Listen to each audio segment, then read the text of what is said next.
March has again been redesignated Brain Injury Awareness Month. Brain Injury Awareness Month is intended to focus attention and raise awareness of acquired and traumatic brain injury, the challenges brain injury survivors face, the latest advances in research, in treatment, and preventive efforts. As part of Brain Injury Awareness Month, the Brain Injury Association of America, along with other brain injury advocacy organizations, is holding meetings and events in Washington, D.C. on March 5th and March 6th. March 6th has been designated Brain Injury Awareness Day on Capitol Hill to meet with and discuss pertinent issues with members of Congress, their staff, and federal agencies. This year, Brain Injury Awareness Day takes on added importance because of the need to secure reauthorization of the Traumatic Brain Injury Act.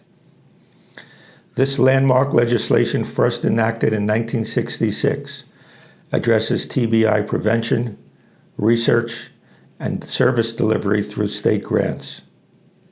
Additionally, the Act establishes and reauthorizes important surveillance programs to establish the full extent of this invisible injury.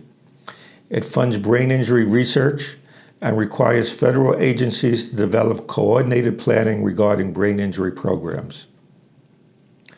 For more information on the scheduled activities for March 5th and March 6th in Washington, D.C., and to register to attend, visit the Brain Injury Association of America's website, www.biausa.org. Brain Injury Awareness Month is important to all because a brain injury can happen to anyone, anytime, and any place, and is a leading cause of death and disability in the United States, which has reached epidemic levels. The most recent statistics from the Centers for Disease Control report at least 2.87 million Americans sustain a concussion each year. And that's only those individuals who are examined in the hospital emergency departments. What's not included are those who are only seen in a physician's office or seen in an urgent care center, and those who may never have received any diagnosis or any treatment.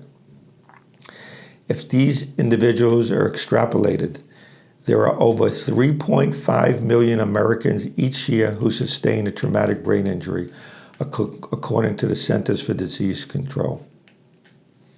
25% of women will be victims of domestic violence during their lifetime, and greater than 90% of injuries secondary to domestic violence are injuries to the head, neck, or face.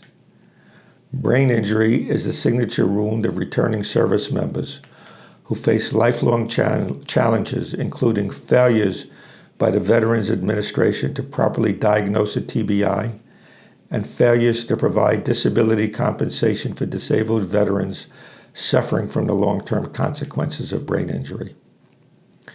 Studies of our homeless population and those who are incarcerated find that the majority of these persons have been victims of a brain injury sometime in their lives.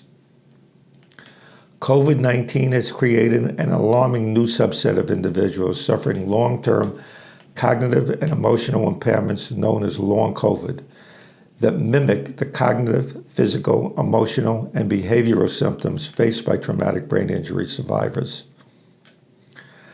Proper identification and proper guidelines for return to play for those who sustain a concussion while engaged in athletic activities is essential. Children who return to the classroom following a brain injury must receive adequate support. My partner, Shauna DeCarroll, who has served 2 terms as chairwoman of the Brain Injury Association of America, and I look forward to attending, participating in these events, and advocating on behalf of brain injury survivors and their families.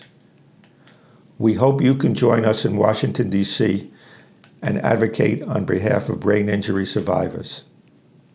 Thanks for joining me this week, and I look forward to seeing you in Washington and speaking with you again next week on a new edition of the Brain Injury Insider.